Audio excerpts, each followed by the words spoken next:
What's up, QAA listeners? The fun games have begun. I found a way to connect to the internet. I'm sorry, boy. Welcome, listener, to Chapter 186 of the QAnon Anonymous podcast, the Portrait of a Pilled Capitol Rioter episode. As always, we are your hosts, Jake Rockatansky, Julian Field, and Travis View. This week, we're exploring the story and testimony of Doug Jensen, a January 6th Capitol rioter who was seen in a viral video wearing a QAnon t-shirt and chasing a Capitol officer up several flights of stairs. He has since experienced a roller coaster of legal developments due to his inability to stay away from the internet. But thanks to recently released court documents, we now have a more full picture of Jensen's motivations and activities that day. That's because the documents included a lengthy interview he conducted with the FBI just 2 days after the riot on January 8th. The conversation is an astonishing look at how QAnon seemingly spurred this man into action. Also, I have to admit, it basically reads like a dark comedy, which just leads me to believe that the Matrix is writing QAA scripts for us at this point. So before we jump into the interview proper, let's explore Jensen's rise to infamy. Wait, you're not going to let, I thought we were going to do the thing with Travis about his show? Oh, the side project thing? I don't know, it just doesn't seem important enough. It's just like a Travis thing, you know?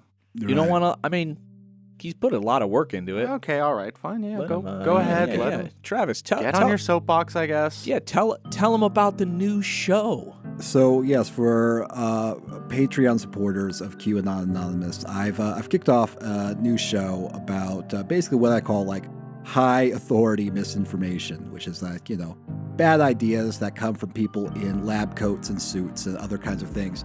It's kind of like an anti don't look up. Don't look up. I think it's a good parable. It's a good lesson about climate change that sometimes it's important to listen to the experts and the people who will research these sorts of things deeply, because otherwise it might be disastrous. But my show, Trickle Down, is about the opposite. What happens when the people who should know what they're talking about absolutely don't, and nobody should be listening to them?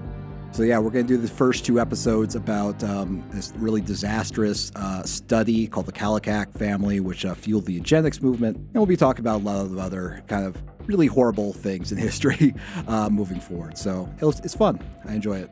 Yeah. Man, that sounds better. Even though it is a Travis thing, I hadn't looked into it too much, but now it sounds kind of cool, actually. Yeah, I'm so sick, week in, week out, looking at the stuff that we normally cover, how, shit that bubbles up from the depths of the internet slowly works its way up the levels of power. I'm much more interested in hearing how that process runs reversed. Yeah, where you stare up at the ceiling and powerful elite piss is forming a curtain that is absolutely covering you with piss. And for that piss, to feel that piss, go to patreon.com/QAnonAnonymous, and you too will taste the golden showers of Travis's creative output. God, yeah. Love your skills as a pitchman, Julian. No problem, man. Any day. Doug Jensen. Doug Jensen is a 42-year-old man from Des Moines, Iowa. He attained national infamy for being the second least conspicuous person to break into the U.S. Capitol on January 6, 2021. Ahead of him, of course, the Q shaman, Jake Angeli. Jensen positioned himself at the front of the crowd wearing a t-shirt sporting a giant American flag Q at its center, with a bald eagle and 2 QAnon slogans thrown in for good measure. Trust the plan, and where we go one, we go all. That day, an unidentified insurrectionist posted a viral video to social media showing Jensen, backed by a crowd, chasing a Capitol officer by the name of Eugene Goodman up several flights of stairs near the Senate chamber. One participant can be heard exclaiming, "Where are they meeting at?" while another yells, "Where are they counting the fucking votes?" In another video of the event, you can see Officer Goodman attempting to halt the crowd by lightly shoving Jensen back and retreating repeatedly, eventually leading the crowd down a hallway away from the Senate chamber. He's then joined by other Capitol police officers, still outnumbered by the crowd. It doesn't appear that this specific altercation, thank God, led to any bodily harm. Later testimony by FBI Special Agent Tyler Johnson fleshed out a few more details of what else Doug Jensen did while inside the Capitol. The Des Moines Register explained, according to charging documents, Jensen stated that he intentionally positioned himself to be among the first people inside the United States Capitol because he was wearing his Q t-shirt, and he wanted to have his t-shirt seen on video so that Q could get the credit. At one point, Jensen reportedly took a police officer's hat and put it on his head to take a selfie, only for his phone to die. Jensen believed that they powered it down, according to Johnson, apparently believing the U.S. government had disabled his phone to prevent him from taking the photo. It's not clear when Doug Jensen left the Capitol building, but recently released court documents indicate he later claimed to have gone to bed around 5 or 6 p.m. that night. He slept for around 12 hours before getting into his car at 7:30 a.m. on January 7th and driving from Washington, D.C. back to Des Moines, Iowa. During his drive, multiple friends and family members texted him that they were seeing his face in the news. One message read, Seen ya on CBS in the Capitol. Another said, You know you're everywhere, right? A third message said, Hey, Uncle, just saw you on the news. Just wanted to tell you I love you and stay safe, please. Overwhelmed by the deluge of messages, Doug Jensen deleted all the apps on his phone and powered it down. According to the FBI, when he got home, his wife told him to turn himself in. As soon as he arrived back in Des Moines, he went to see his wife. She was scared because of all the news coverage Jensen was receiving, and she told him to go take care of the problem. The next day, on January 8th, Jensen allegedly walked 6 miles to the Des Moines Police Department to turn himself in, explaining that his car had broken down. He told them, quote, I think I'm probably wanted. The cops didn't arrest him. They just told Doug to hang out for a bit while they called the FBI, who had a Des Moines office just 20 minutes away. Jensen was placed in an unlocked interrogation room and waited patiently for the agents, who couldn't believe their luck when they showed up. According to a later filing by his prosecution, this is what FBI agent Tyler Johnson told him. Definitely. First and foremost, we want you to understand this is a voluntary interview, okay? We appreciate you coming in. It definitely seems to us that you want to come to talk to somebody in law enforcement, so we're excited to hear what you have to say, okay? Just incredible. This is great. So, any judge who may be reviewing this conversation, this is a voluntary interview with law enforcement that you are engaging with, right, Doug? Hey, we're just excited to be here, okay? We just You love it. seem like you've got a lot to say. You got a lot on your mind, heavy heart, heavy conscience. We're here for it, you know? Doug, we're big fans. Can you just play the hits for us? Jensen agreed to the interview despite not having been read his Miranda rights, not being restrained, and not being under arrest. So, big mistake. They informed him that it would be recorded. The FBI agent spoke to Doug Jensen for an hour and a half. At around 10:30 a.m., they asked Jensen whether he would like to go out for a smoke. He said yes. He had even brought his own pack. After this break, during which Jensen was apparently unrestrained, they walked back into the police station, asked Doug if he needed to use the bathroom, which he didn't, and resumed interviewing him for about an hour. During this chat, Doug allegedly, quote, said that he suffered chronic pain as a result of an injury for which he took muscle relaxers, anti-inflammatories, and hydrocodone, which is an opiate. So he was a daily opiate user. And chalk another one up.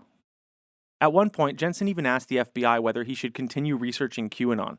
Here's from the court documents. I'm not going to go anywhere, you guys. You know what I mean?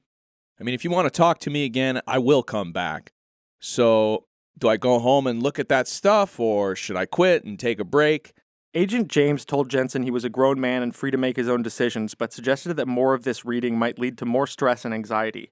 Jensen agreed, saying, I think I'm just going to let it go for a while, and I'm just going to pray. Asking the FBI whether you should go and read more QAnon memes is unbelievable. That is a level of... He's basically trying to suss out if it's real. If it's real. Is it real, guys? Should I go back and keep doing this? Yeah, so am I on the right track? Are we gonna overthrow the election? Or should I delete my history? Right. I want you to finish the sentence for me. My fellow Americans, the storm is... Incredible. Where we go one, we go. We go. Or...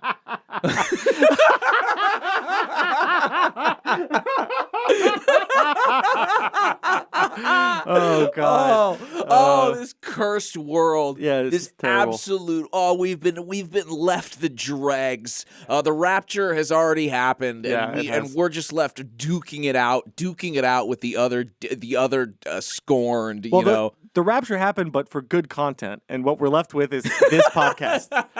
Left behind. Yeah, the good content. Well, that it disappeared around 2004. Went to heaven, actually. Oh, the good content is up in the clouds with Jesus. Finally, after more than 4 hours of interviewing Jensen and letting him smoke, an FBI agent walked out of the police station with Doug and drove him home, where they collected his cell phone, which he had agreed to turn over in writing. On that same day, at around 8 p.m., the same FBI agents showed up to Doug Jensen's home to arrest him. He was indicted on 6 federal crimes. Knowingly entering or remaining in any restricted building or grounds without lawful authority. Disrupting the orderly conduct of government business. Violent entry and disorderly conduct in a Capitol building. Parading, demonstrating, or picketing in a Capitol building. Obstructing a law enforcement officer during a civil disorder. Assaulting, resisting, or impeding certain officers or employees. Since his arrest, Doug Jensen has been through some legal battles. In July of 2021, his lawyer successfully argued to get Jensen released into home incarceration, explaining that his client had come, quote, full circle and understood that by following QAnon, he had, quote, bought into a pack of lies. The agreement with the judge was conditional on Jensen staying totally offline. No internet use whatsoever. No smartphones. But when a pretrial officer came over for an initial home check-in, Jensen was found on a contraband phone watching conspiracy theory content. The prosecution filed a motion to have Jensen returned to jail. Here's what it said in part. A mere 30 days after his release from the D.C. jail, defendant Douglas Jensen was found alone in his garage using a Wi-Fi connected iPhone to stream news from Rumble. When confronted about this obvious violation of his release conditions, defendant provided his pretrial services officer with one excuse after another. First, he claimed that the phone belonged to his daughter. Jensen's daughter, however, later told pretrial services that she had gotten a new phone almost 3 weeks ago. Then, Jensen claimed that his wife, the same individual who swore under oath to notify the court immediately if Jensen violates a condition of release, facilitated his violation by leaving the news on for him when she left for work in the morning. Finally, Jensen claimed not to know the password to the iPhone, only to later enter the password for his pretrial services officer. Jensen eventually admitted to his pretrial services officer that in the previous week he had spent 2 days watching Mike Lindell's cyber symposium regarding the recount of the presidential election. The prosecutors further argued that Doug Jensen had faked his disavowal of QAnon to get released into home incarceration. Jensen's lawyer didn't attempt to deny that his client had broken the rules, instead asking for leniency by comparing his actions to a drug addict's. If a drug abuser relapses, there is typically a sanction protocol in place to help the person deal with his or her substance abuse issues. Mr. Jensen requests that his honorable court treat his violation in a similar manner. Jensen's lawyer also noted that monitoring people's media consumption was a worrying development. At first glance, it sounds a bit Orwellian. A man sitting in his garage streaming the news over the internet. Now the government wants to jail him. Orwellian aside, he was wrong, and he's not denying that. The craziest part about this is that one of his excuses was that, like, look, my wife, she left the news on, okay? I started watching the news. I became suspicious that what they were saying was not, in fact, the truth, and I had to go to the secure comms to see what the analysis of that news was. Doug Jensen returned to jail. In December of 2021, his lawyer filed a motion for reconsideration and argued that Jensen was no threat to the public, while also inadvertently describing our technocratic dystopia. Here's from that motion. Mr. Jensen did let the court down by listening to news outlets that some may find puzzling. However, in the final analysis, his actions impacted no one but himself. And as the United States has argued, an internet ban would be impossible to enforce, though for reasons different than what the government was arguing. The internet is more than a luxury in 2021. Cell phones are as common as a key to the front door of one's home. In fact, a cell phone may be the digital key to your front door. Googling matters, shopping, checking the weather, streaming movies, emailing, texting, and now, attending court are all activities that make the internet an integral part of our lives. And this list is not inclusive of all the many ways that the internet impacts us in our 21st century lives. Mr. Jensen requested he be released to home detention with GPS monitoring, with a ban on utilizing social media.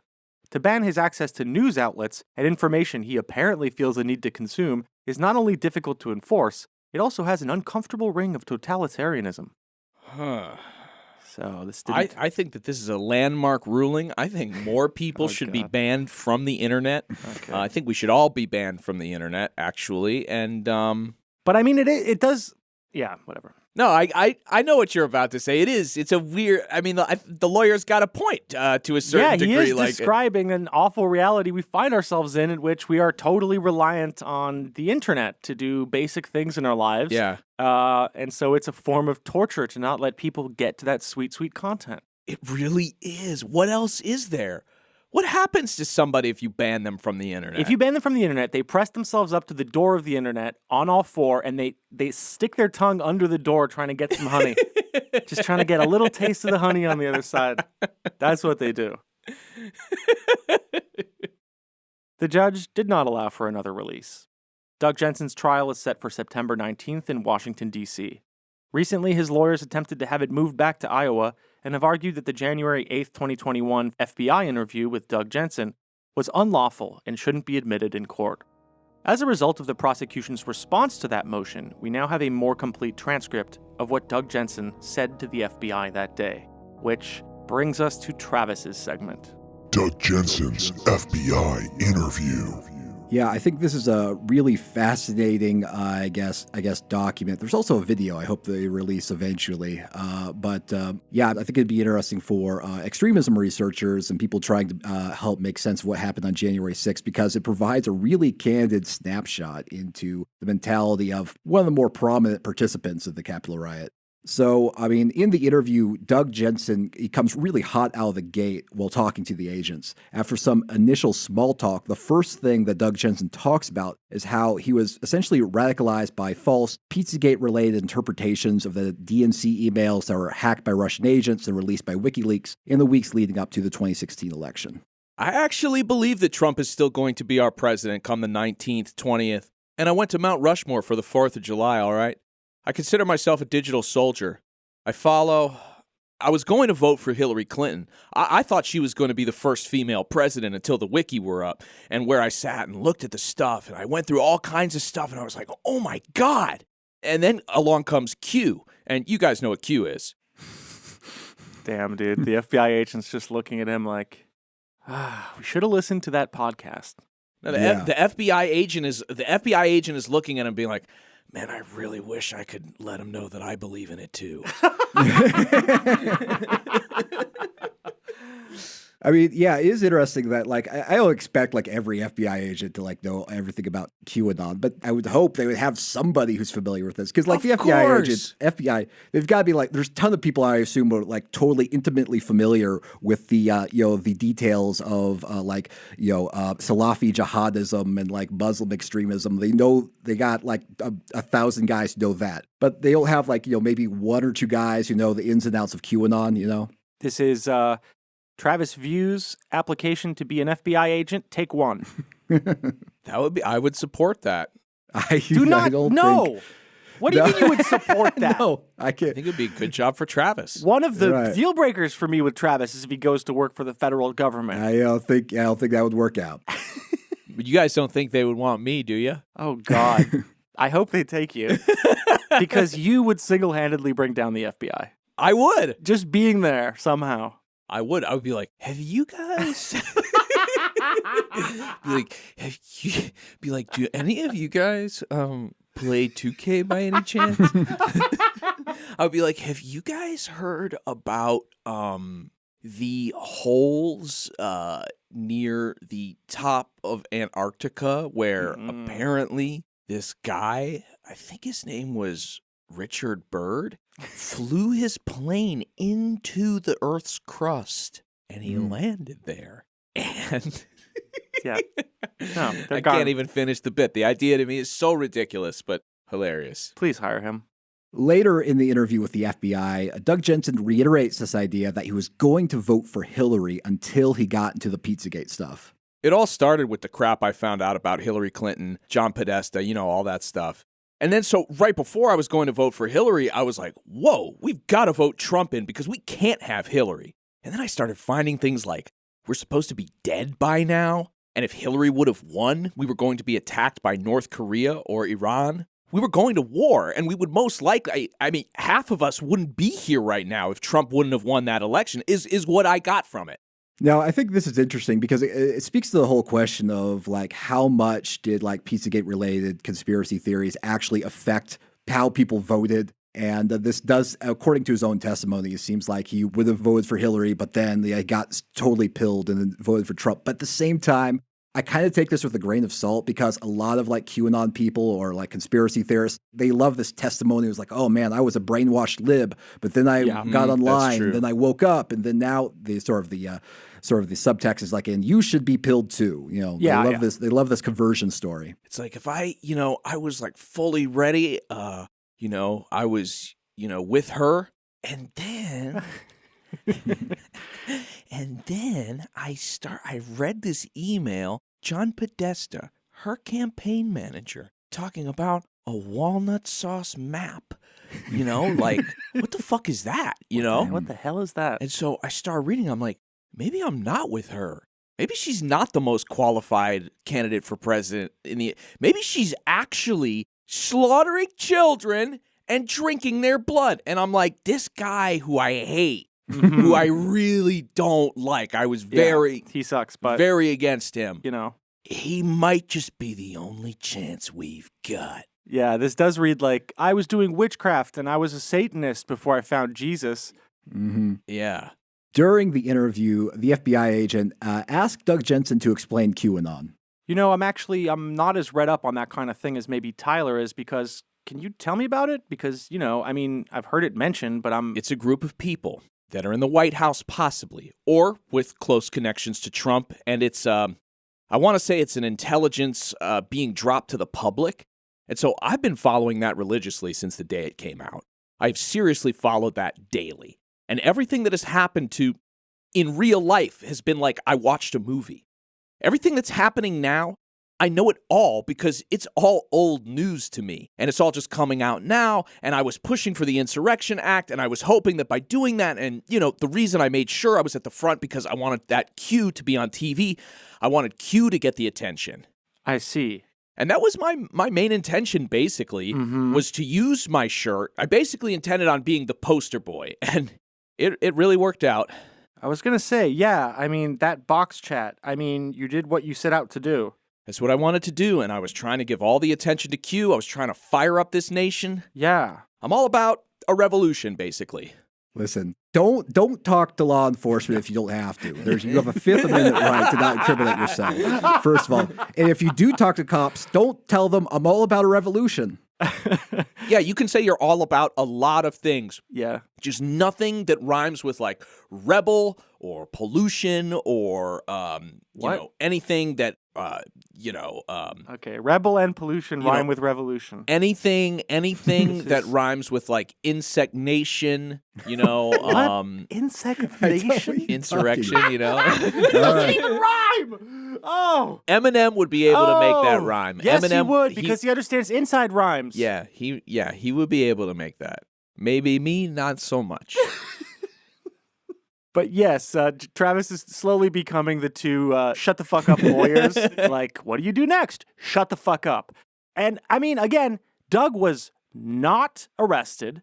He was not even in handcuffs. Yeah. He showed up on his own. They didn't even have to read him his Miranda rights because he wasn't under arrest. He was like, I would love to volunteer some information. And they made sure that they didn't arrest him during that entire interview. Over and over, they told him, you're doing this because you want to. Or say anything like, just so you know, even though you're here on your own free will, if you say something that is incriminating, we do have the authority to arrest you. So do you want to think about that maybe? See, this is something that I don't understand. If I'm an FBI agent, and maybe it's just me, I'm a little bit lazy. If I see somebody come in being like, I'm ready to confess, like all sorts of stuff, and be like, oh, this is a lot of paperwork for me. Hey, man, just so you know, like, you don't have to. And if you do, it could be like big trouble. So are you sure you want to do this? Because I'm at lunch. I mean, it was probably their easiest day of work ever. What are you talking about? They got called in for like, would you like to pick up McDonald's to go? Like, that was the equivalent of their interaction. Like, this guy will literally just blab. He doesn't even need to go to the bathroom. Just give him a couple smokes. Yeah, couple of smokes. 4 hours of testimony for nothing. And yes, it's a big deal because everyone's fucking excited about this in the news. This is the FBI agent's like best day. If I was him, I would be in that interrogation room like super nervous, like, oh fuck, like did I make the right choice coming here? I don't know. And then the moment that the FBI agent was like, hey, man, you want to go outside for a smoke? In my head, I'd be like, I'm going to tell him everything. The best, yeah, I can see like an FBI agent looking through the slit, turning to the other guy and being like, we're not going to need the nipple clamps. Yeah. This guy's. They were like, hey, you got that half deck of smokes that we keep in your desk? And the other agent's like, we don't even need him. He brought his own. This guy's got Snicker bars in his pocket. He's fucking ready to go. He's ready to go. He's got a bottle of water. They did ask him, like, are you okay? You know, like, are you of sound of mind? Now, I'd argue that someone who takes opioids every single day, that might be questionable. Yeah. But he also explained that he had drank, like, a bunch of Red Bull. So, because he had to walk 6 miles to get there. That's a long walk. And they That's gave him a ride of back thinking. home. That's a lot of thinking. A lot of thinking on a walk. I love the idea of dropping him off after the interview, like, okay, well, see you later, maybe later today. Hey, we might come around asking a couple more questions, maybe. Oh, my God. In the interview, Doug Jensen goes on to explain how he got to QAnon and how he followed every Twitter account that Q linked to. The FBI agent speaks first. So when you say that you followed Q religiously, like, how does one do that? I mean, I pulled it from, well, when I learned back in 2017 about the Q drops, the first one, I don't know, it was on my drop 100 by the time I found out what it was, but I real quick caught up and I stayed on it daily, every day for the last 2 years and checked any Q drops. I see. And Q would tag people here and there, like on Twitter or here, and I saved everything. I followed every person and I continued to look at everyone, those people's tweets every day. When Trump tweets, it bleeps my phone. You don't know how many tweets how many alerts I've gotten because of that man. Yeah.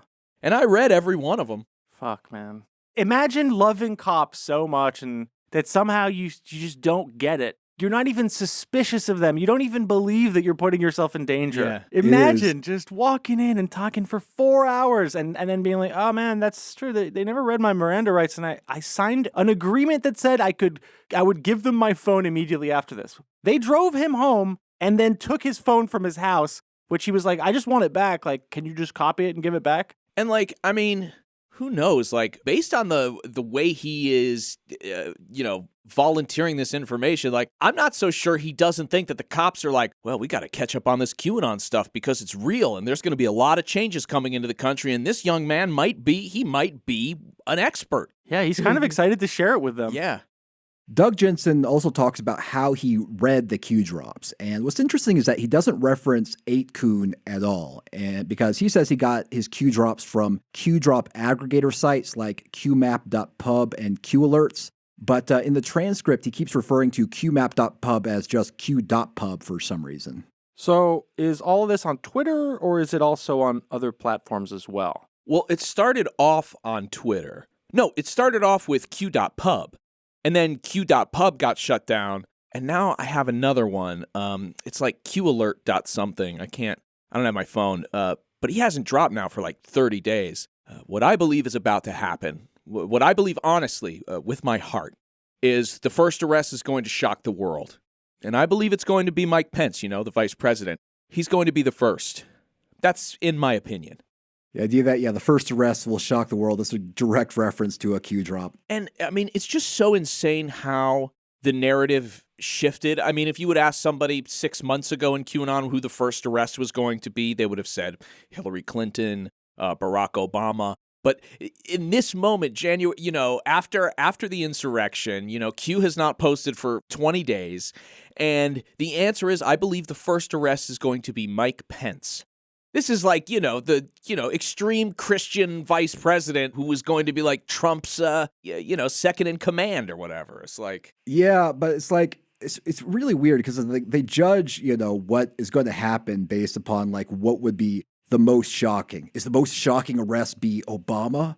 Or would be the most shocking arrest be Hillary? No, Mike Pence, that would be the most shocking arrest. So it's got to be him. Yeah, and even before January 6th, there were Mike Pence conspiracy theories floating around QAnon circles. A lot of QAnon people had turned on Pence and believed that he was part of some other like child trafficking thing in his state. Well, and then also I remember reading that Mike Pence had like struck a deal with the deep state and that like, he was actually working alongside the Democrats, which I also saw some liberal conspiracy theorists talking about as well, that Pence was actually, the level-headed one and that he would somehow be able to wrangle Trump. I don't know. Yeah, so QAnon saying Pence is a black hat, while Blue Anon saying Pence is a white hat. Yeah. Good stuff. Good. We should have never given people hats. Okay.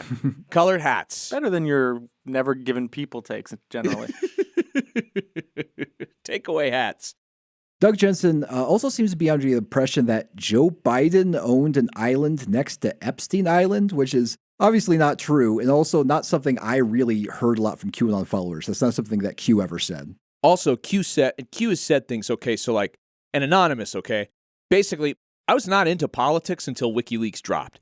And then when I realized about Haiti and the Clinton Foundation and the kidnappings all through the Clinton Foundation, and then I learned about Epstein Island, and then I learned Mike Pence owns an island, right? Or, not Mike Pence, Joe Biden owns an island next door. And then I find that Hunter Biden and Burisma Holdings and all that, I knew about that a year or two ago. What a jumble. Yeah, this is the broken mind of a radicalized conspiracy theorist that is so deep into it that any consideration for his own freedom or safety is out the window. In the interview, Doug Jensen then discusses a pretty universal theme amongst the testimony of QAnon followers is losing family and friends over QAnon. He also discussed the tip-top Q-proof, and this is when an anon on 8chan asked Trump to use the phrase tip-top at the State of the Union address, which is, if tip-top is just a phrase that Trump uses occasionally. And Trump didn't use that phrase at the State of the Union address, but he did use the phrase tip-top later during an Easter address, and this was considered good enough. This was considered a Q-proof. It's like, it's weird and it's garbage. But Doug Jensen seems to think it was very convincing. He also has like a weird, confused understanding of the Q-proof. He thinks that Q used the phrase Saint Tippy Toppy, which is not true. Q didn't say that. It's like even the most fervent believers don't have the same kind of grasp of this, of their savior, if you will, as Travis View does. It's amazing to me how, like, yes, that this person wore a Q t-shirt at the front of the insurrection. They wanted to get on TV, but they don't know. I mean, they have the general beats for the most part, but they don't know it like, you would expect them to. Yeah, it is interesting because, like all these QAnon followers, like they all have like, their own idiosyncratic kind of personal version of what the QAnon world says. And sometimes it's really jumbled, but they all have this inner feeling of like secret knowledge and esoteric information and certainty that they know what's really going on, even if like the details of what supposedly is really going on is like kind of fuzzy. Doug says in the interview, what pissed me off too is, I'm on Facebook a lot trying to post pro-Trump stuff, pro-Q, pushing that just because I got 500 people. And if I can just get, I just wanted to get Trump to win and then there's indiscernible in the transcript, is all I tried to do basically. So I figured by putting this information, I've lost friends, I've lost family, all over this. And they think I'm insane. And I don't believe I am. I believe everything, 100%. And it wasn't until Q started saying things like Saint Tippy Toppy, and then the next thing Trump's giving a speech and he throws the word Tippy Toppy out there, and I'm like, oh my God, and little things like the storm is here, In QAnon lore, the storm was supposed to be kicked off after Trump tweeted the phrase, "My fellow Americans, the storm is upon us." Obviously that didn't happen, but according to Doug Jensen, Trump did start a speech with "My fellow Americans," as like every president does. And that was apparently good enough for him. Q always told us that when he says, "My fellow Americans, the storm is here," that's when we're supposed to go. That's when we're supposed to do anything.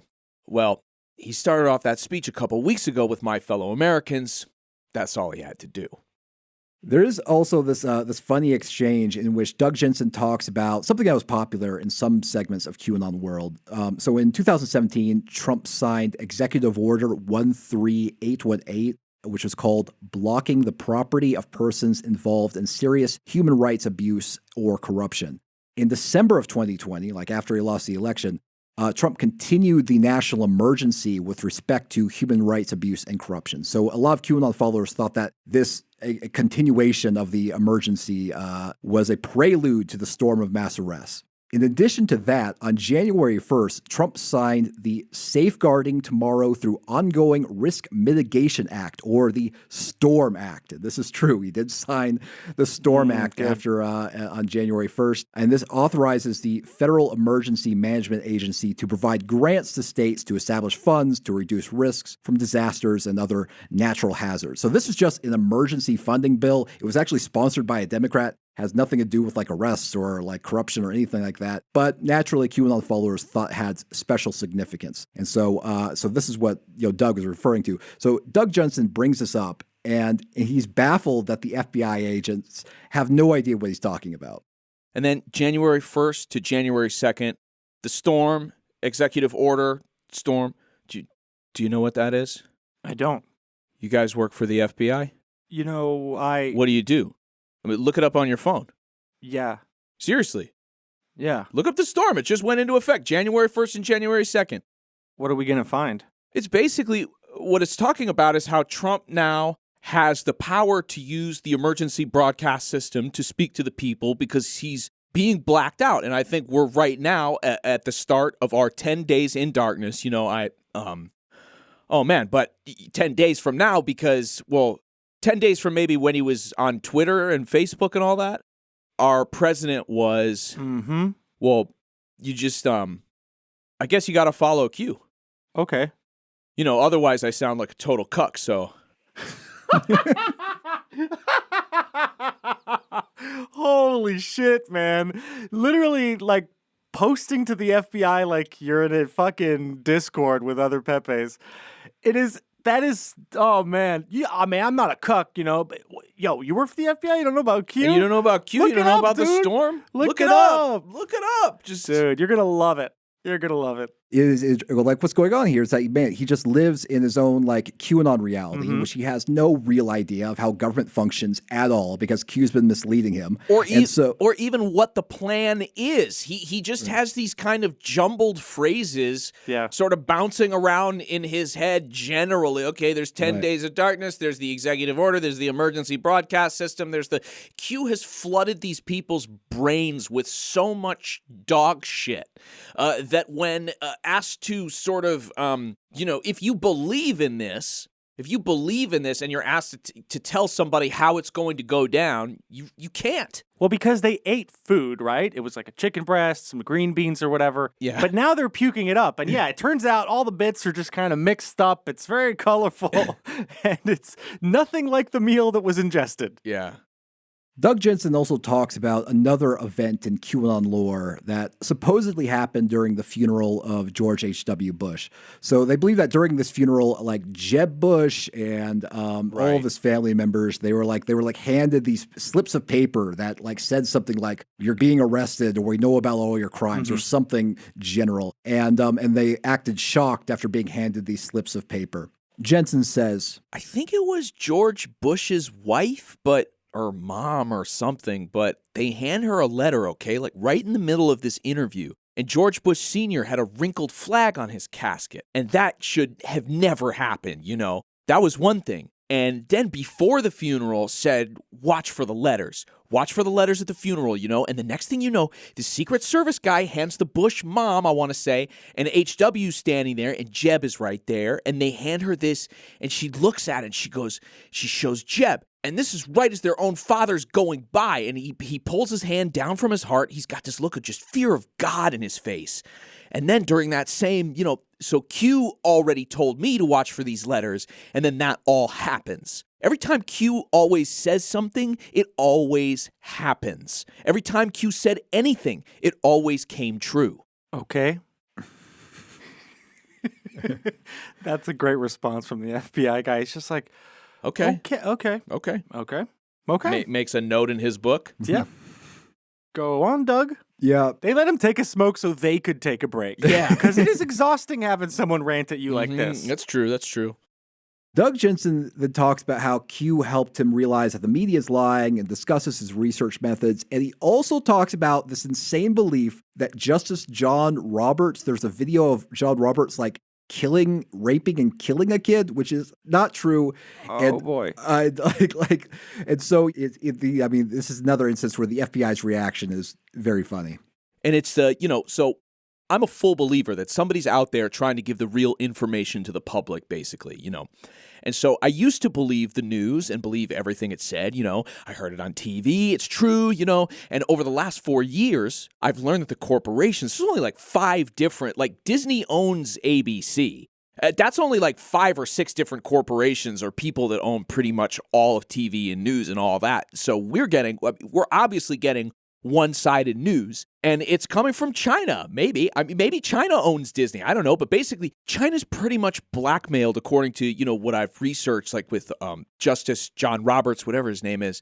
There's a video that's going to come out here real soon that he rapes a kid and then murders that kid, all right? I don't know. Are you guys playing with me that you... Is that something Q said, or... I don't even know where I got that because, Q only says certain things and then Q tells you to watch out for this info. Right. This is unbelievable stuff. I mean... Yeah, it is fascinating because he's like, oh, wait, but you FBI guys really don't know about the horrible blackmail from China and the John Roberts video? He's like, okay, where'd you get this information? It's like, I have no idea. Like, you can't even cite the sources. It's like, I can't believe you don't know this thing that I'm not even sure where I heard this or why I know it. I'm just making an assumption, but I think what he's trying to say is Q says certain things and then there are people who interpret what Q says. And maybe this came from an interpretation or something like that. What's amazing to me is that even in the logic of QAnon, the FBI is a bad guy in general, and is considered bad even in like broader MAGA belief systems. So even by his own rules, he shouldn't trust these guys this much. Here's the thing: is that it's true that the FBI was like investigating Trump and stuff, but there's still a strain of trust of the FBI because there was the Mueller white hat theory. Whereas the belief that, it's like, even though the special, the former FBI director is investigating Trump, he's a former Marine, he's secretly on the MAGA side. And there's also the trust Christopher, FBI director Christopher Wray. So obviously there's QAnon followers, you'd think they'd be super skeptical of the intelligence agencies and they think they would be think that they're all deep state and stuff. But for some reason, they can't let go of this trust of the feds.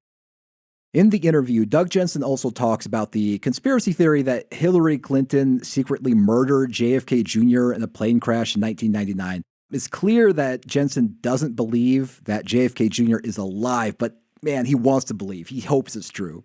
Well, then Q also posted, hey, this person said this, so I followed that person. So I continued every person he ever...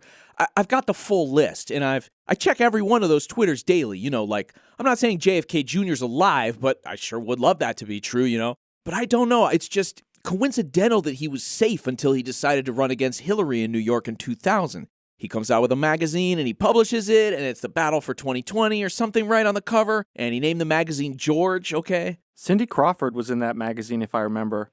You know the one I'm talking about? Was she? I don't know if she was on it, but yeah. I'm sure she was. Mm-hmm. But so then at the Trump rallies, there was a guy. His name was, I can't think of the guy's name, but he looks really like Junior, and everybody thought he was Junior. And so that's what started the whole Junior craze. And then I started digging more. And then I find out that the Q has a Michael Jackson's Neverland. Anyway, I don't know. He's got a... Jesus Christ, I can't even make it through this. Oh my God. Okay, let's see if I can figure this out. You can do it, Jake. And then I started digging more, and then I find out that the Q has a Michael Jackson's Neverland. Anyway, I don't know. He's got at the Neverland Ranch, he has a circle with children sitting in it, and their legs hang off, and it makes the Q. And so, I don't know, maybe he faked his death. Maybe all these people faked their death to go against the corrupt people. It's kind of what I'm hoping happens.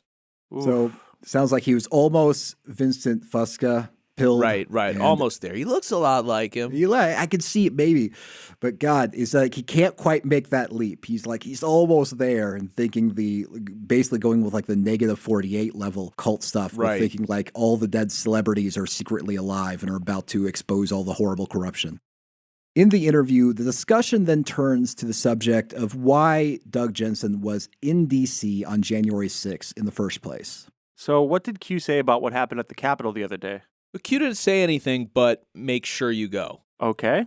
And When did he say that? Was that... Well, he didn't say it. When you go to the app, well, Trump said, the reason I went was because Trump said he had info for us at this rally, and I honestly thought I was going there to be told, I thought it was showtime, and... when you say showtime, you mean... I thought all these arrests were going to start happening, like I've been hoping, I guess, and nothing.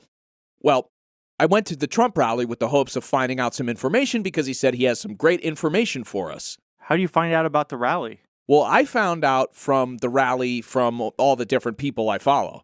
In a later part of the interview, Doug Jensen reiterates his belief that Trump was going to offer some sort of shocking information to the rallygoers.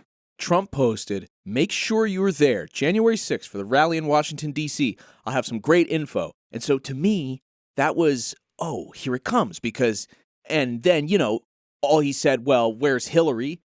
Well, where? I already know that. Q said, where's Hillary 4 months ago, so I was kind of like, that's all you got. Where's Hillary? And then he got us all fired up to go to that White House. And then it just all happened so quick. And I just wanted to make sure that I wanted to be in the front. Basically, I wanted to get that Q shirt the attention. So yeah, this is another thing. He keeps confusing. He says he wanted to going to the White House. He confuses the Capitol building and the White House. When he goes to the Capitol building, he is under mistaken belief that he's at the White House. Doug Jensen talks about how the Q supporting lawyers, Lin Wood and Sidney Powell, got him all excited. Lin Wood's new. Like everything Lin Wood has dropped in the last couple of weeks is old news. Like that's all old news to me. And so Lin Wood got me fired up. Sidney Powell got me fired up. Rudy Giuliani got me fired up, And then I go to this Trump rally, and I was just hoping it was showtime, basically. And then he gets done with this rally, and I'm just kind of like, he's like, oh, let's all go march down peacefully, He didn't tell us to go storm the building, okay? Sounds kind of disappointed. It was like, hoping that like Trump would be a leading general, basically, guiding, all the Proud Boys and Oath Keepers inside the Capitol building. My God, on a giant elephant. Jensen, in the interview, discusses the scary moment when he and a group of rioters breached the Capitol building.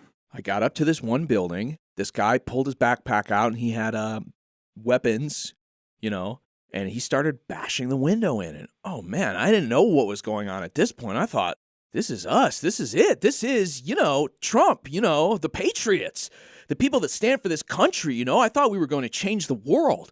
I don't know. I don't know what I thought. So let me ask, before you saw that backpack, did you have any indication that there were weapons involved? No, like I was actually kind of shocked at first. And then it was all happening so fast, And the next thing I'm going through that door and along with the whole crowd behind me. He's so, caught between two worlds where it's like, oh yeah, I want like uprising and I'm all about revolution. I want to see blood and horrible things, but all of a sudden smashing windows, oh, that's scary. Like once it starts like happening for real, he gets a little squeamish. Yeah. Yeah, tonight the movie got too real. Yeah. Jensen also describes his paranoia after all of a sudden having his picture in the national news. I wanted to be the first one in that door, with my Q shirt. That's it. Okay, and there's a black guy, and he's standing there, okay? And I got this weird feeling that, okay, so I had lots of people I was driving home. I shut my phone off. I deleted all my Twitters, my Facebooks, because I'm paranoid, thinking Mark Zuckerberg and his henchmen or somebody's going to try to locate me through one of these apps. So deleted every freaking app on my phone and shut my phone off, because I was afraid of being killed on the way home, being a poster child. I feared for my family, There are lots of people that are completely brainwashed by the media. They're making me out to be this, they're making the Trump, they're making the whole rally out to be what about Black Lives Matter burning these cities down and they don't get nothing? Like we go in, we try to, we can't have a president for 4 years. He won. Why can't we just have him as a president for like 4 years? Like, I don't understand why that was so hard, They tried to destroy him from the beginning. In the interview, there's also this one section where Doug Jensen expresses his frustration about like being so much better informed about everyone else, about what's really going on. Well, what I want to hear from you guys is if you guys are the FBI, why haven't you guys looked into this stuff? Why haven't you guys made a move, you know? If I'm just this guy that lives in a little area of Des Moines, how come I know so much, you know? I don't understand. It just makes no sense how all this stuff that I know and I try to share on Facebook and people are like, oh, dude, I don't even see your Facebook. I have to literally go to your page and it's like, really? You know?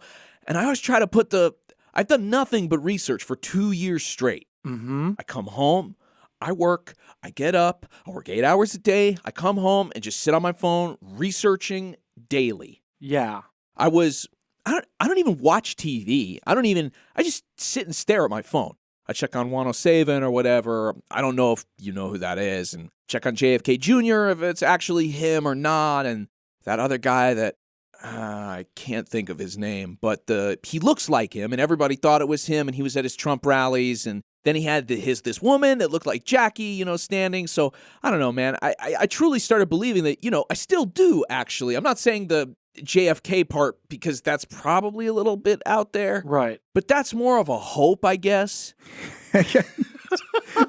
Multiple times he tells them he hopes JFK Jr. is alive. Like, it's a dream. It's a dream board.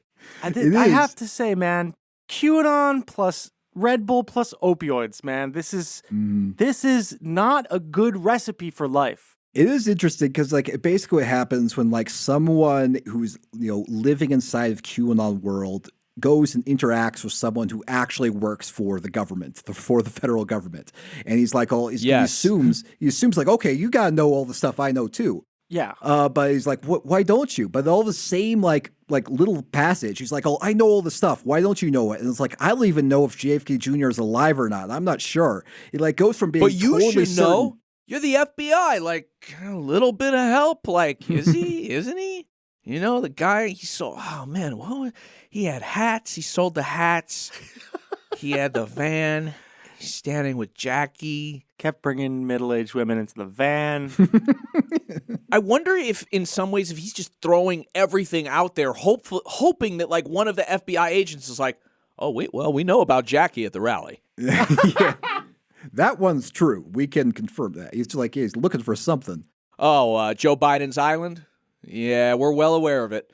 We're still trying to assemble an amphibian team to take it. In the interview, Doug Jensen also discusses his confrontation with Officer Goodman. When the guy ran up for me and I chased him up the stairs, and then he went up more, and then he pulled his baton out at the top of those stairs, and I was like, hit me, I'll take it. You know, I'll take it for this country, you know? And then he kind of did this thing like this, and then took off running again. And that's when I chased up to the next section, and then that's when I got this room where they're all in there, right? There are all kinds of Capitol Police and military, you know. And I went in there, and I'm like, why are you defending these mofos, you know? Like, go and arrest them. They're all like, look, we have orders. We have wives and children, and we have orders, you know? Yeah. And I'm like, you're the ones with the power. You guys got the weapons, you know, let's do this, you know? And they liked me, and I showed respect. I never touched any cop, and I was never aggressive, even towards it sure looked like that on the video. I'm kind of a scary looking person, but really I wasn't, you know, as aggressive as that looks. Yeah, there's a really well-publicized photograph, and Doug Jensen is like wearing his Q shirt and his beanie. He's sort of like showing his arms wide. And he looks like he's basically looking like he's trying to taunt the officers. Yeah, come at me, bro. It's a come at me, stuff. bro gesture. That's how I interpreted it. It just literally looks like an Ubisoft NPC trying to like taunt you towards a bandit camp or something. In the interview, we learned that Doug Jensen wasn't a fan of the QAnon shaman Jacob Chansley because Jensen was under the false impression that Chansley's chest tattoo was a pedophile symbol. So he's baking even his fellow Capitol rioters. Anyway, so that's where I found out first about your FBI file on pedophile symbols. And then that's when I learned about comic ping pong and all that crap, you know. And then, oh no, that's all fake too. But this symbolism is all there. And it's like, how? So I'm like on Twitter, and then I see, oh my God, that dude had that, you know. And if I would have known that, I would have turned around and beat the living crap out of that guy, just for having that tattoo. And if he was a patriot, and he was definitely not a patriot, well, I don't know. I was under the impression that he wasn't a patriot. Is that the guy with his face painted? One of them? Yeah. Okay. I think there's the really interesting segment of the interview in which Doug Jensen, he talks about his life, and it sounds like he had kind of a rough go of it.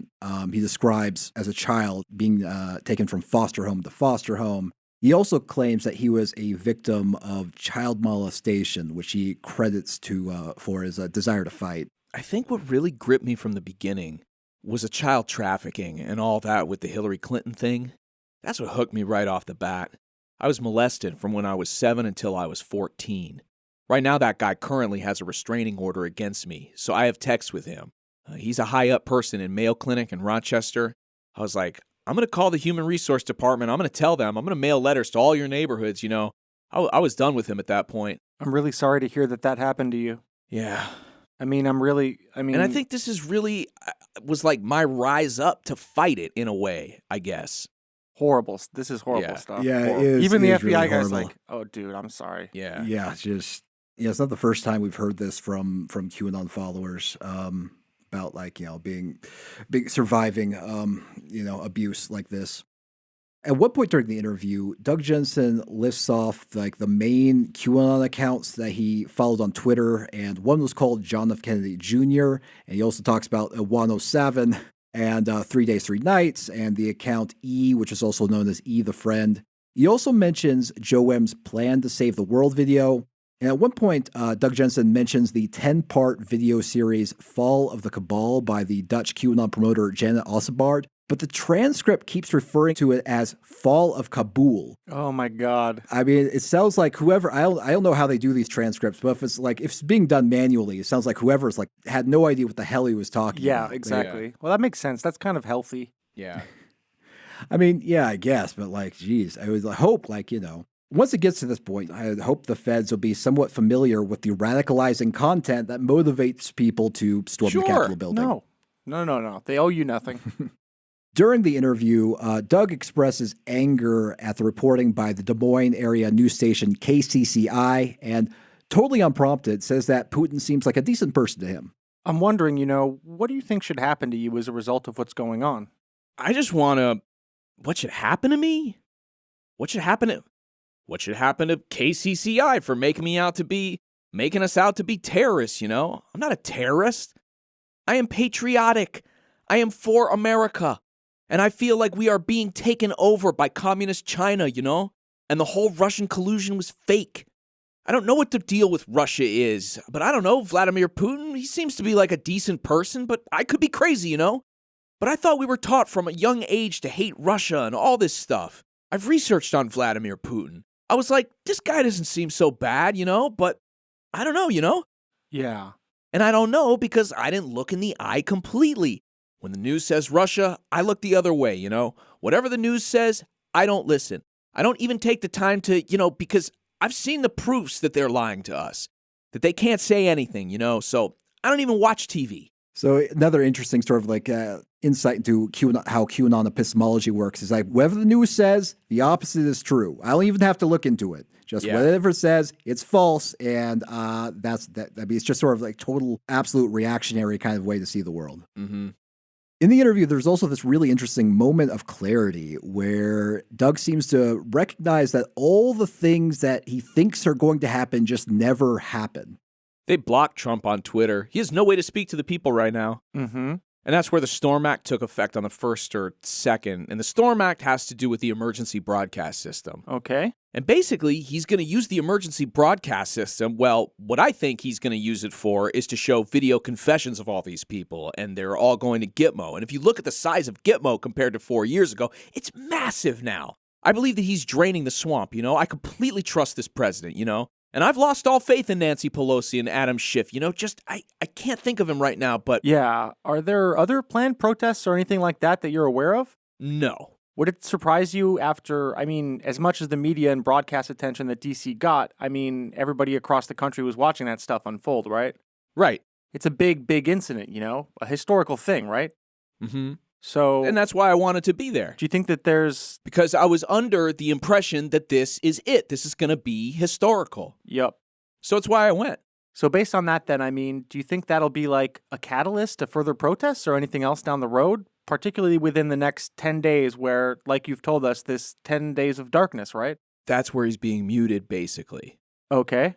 That's, I don't know. I don't know. Okay. 10 Days of Darkness. I'm pretty sure it was a thing a long time ago. It's just something that stuck with me. Also, Done in 30 was another big one, Done in 30. I don't know. I don't know what I thought the start date was for that. Yeah. But it kind of came and went, and then I was wrong again. I'm always wrong again.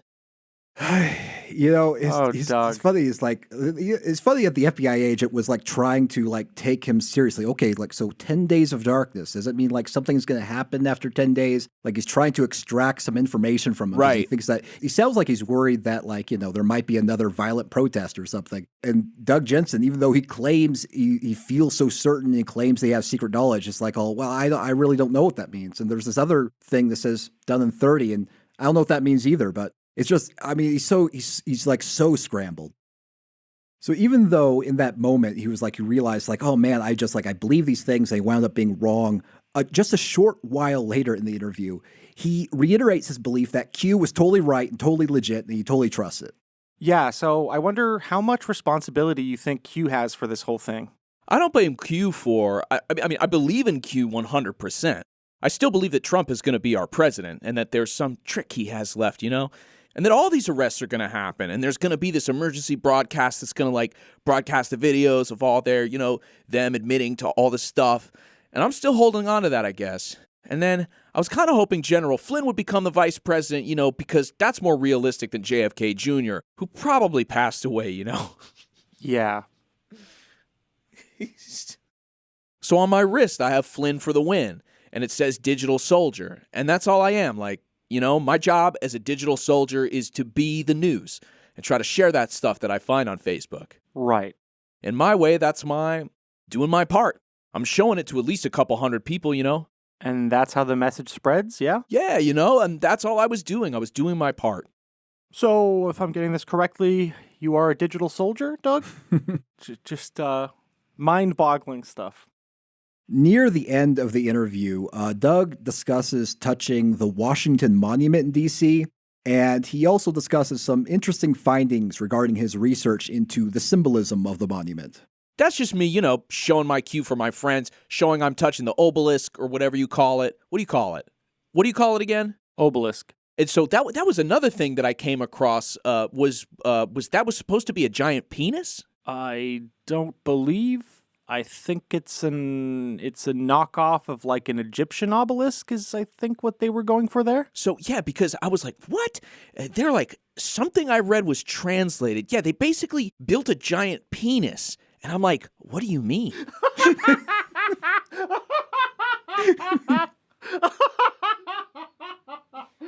God damn it, man. This really is just a dark comedy written with such horrifying... There's nothing... Why... There's no fiction that can match this level of horror. No. Will you voluntarily go into the FBI and give them like everything they could possibly want to, convict you, and also talk about how you read that the Washington Monument is secretly a giant cock. Yeah, it's just secretly. What does he think? You chip away the statue and under it is a giant cock that's being that's some sort of helmet the giant cock is wearing. It's just like, that's what all conspiracy theorists and now just like generally like right-wing, MAGA people do. They just want to try and pill you in some way or suss out if you believe in... I was fucking sitting outside the other day with a buddy of mine I was helping move, and this guy walks up with his dog, and it was a beautiful dog. I was like, oh, this is amazing. And we were just talking about the dog, and then like within less than 2 minutes, he's like, yeah, beautiful weather out today. Well, that's one thing that these California politicians can't touch is the weather. And I'm like... And then he's tired, and it's just like everybody wants to suss out. Like if you're in that camp, all you want to do is either A, see if the people that you're talking to are red-pilled, or B, if they're not, try to, give them as much as to start them on their journey. And it's no different with the FBI. It's like anybody who will listen, Like, I'll tell you all about it. Noticed it's a beautiful day out. That's one thing these California politicians can't change is the beautiful weather here. The people who do change it are the Jews, by the way. Man, I was so close to making like a weather machine, weather satellite joke. And then I was like, you know what? Not worth it. Not worth it. That's going to extend this conversation by 45 minutes. So you pet the dog and you walked on. Yeah, I pet the dog. Shake the hand. Wash the hand after. You shook his hand? Go inside. Yeah, I mean, yeah. What did you come to some business agreement? It was like a friendly way. No, because like we did were you like spit in your palm. We were like was there a talking, and then at promise? the end he was like, "Hey, I'm so and so," and I was like, "Oh, hey, man, Jake. Good to meet you, man. Good to meet you." See you soon, I guess. Pilled. Now, there's one exchange in the interview I thought was really interesting in light of what has happened since. So Doug Jensen talks about regrets he might have for his participation in the events of January 6th. Any regrets about your actions that day? I don't know. It depends on if the outcome I wanted happens. Then it would have been worth it. But if nothing happens except for negativity from this and I'm a rioter, then yeah, I completely regret it. Goddamn, Doug. I know. He's like, yeah, if the government gets overturned and we get another 4 years of Trump, yeah, I'll gladly do time. But if it turns out that none of this is true and like I'm literally just like a seemingly violent person on the news wearing a conspiracy theory T-shirt, then like, yeah, not worth it. No, it wasn't good if that's what reality yeah, is. that's what it is, Julian. That wouldn't be good if that's like what reality is, and that is reality. Yeah. Yeah, I mean, this is like I think another really classic example of like the ways in which like the people who are really, really ruined by QAnon are very frequently, the QAnon followers themselves. Like, they're used by the far right and they're chewed up and they're jailed and they're ruined and they lose their friends and their family and they get nothing out of it. And like, geez, man, it's just so frustrating to listen to him, like, go back and forth between like realization that he doesn't really understand anything. He doesn't understand what all these symbols mean. All these things he thinks is going to happen just never happen. But then he goes right back into his old habits and thinks that, oh no, I've got the Q insight. knows what's really going on. Just back and forth until he's just so mixed up. Travis, I think you're right, but for one thing, what it does give him is hope. And if you read the transcript, I hope JFK Jr. is real, and I hope these people are going to make confessions from Gitmo, and I hope I wasn't just a rioter. There is that's it. That's all there is. It's something to hope for. It's something to look forward to. But it's like it's so profoundly dissociative at the same time. So it's hope that's generated from literally rewriting fiction, reality. Yeah. Sad. And it's wild to think after all of these years, I remember sitting in Julian's old apartment going over the Q drops and what the reaction, and here we are, 3.5 years later, or whatever it is, 4 years later, and we're reading through a testimony, of somebody who is on trial for multiple federal crimes, and we're hearing all of that broadcast back to us in this scrambled sort of jumble that is really meaningless. I mean, even for the storytelling, for the lore of what QAnon tried to establish, this is what we're left with, and it's totally depressing. It's discouraging. I feel bad for Doug Jensen. I feel bad for the, I feel bad for the FBI agents that had to. Fuck them. I was just kidding about that. No, the whole situation sucks. Yeah. Thanks for listening to another episode of the QAnon Anonymous podcast. You can go subscribe at patreon.com/QAnon Anonymous for $5 a month. You'll get access to our premium episode every week, which is in addition to the free one. And we are currently running a series written by Travis Few called Trickle Down, as we mentioned at the top of the episode. And other series will be coming out there too. It's all in the same place. It's all for $5 a month. So head over to Patreon. When you subscribe, you help us stay advertising free and editorially independent, and we appreciate it. For everything else, we have a website, QAnonanonymous.com. Listener, until next week, may the deep dish bless you and keep you. It's not a conspiracy, it's fact. And now, today's auto cue. It's me, touch the White House. this is why we're here. Just so you know.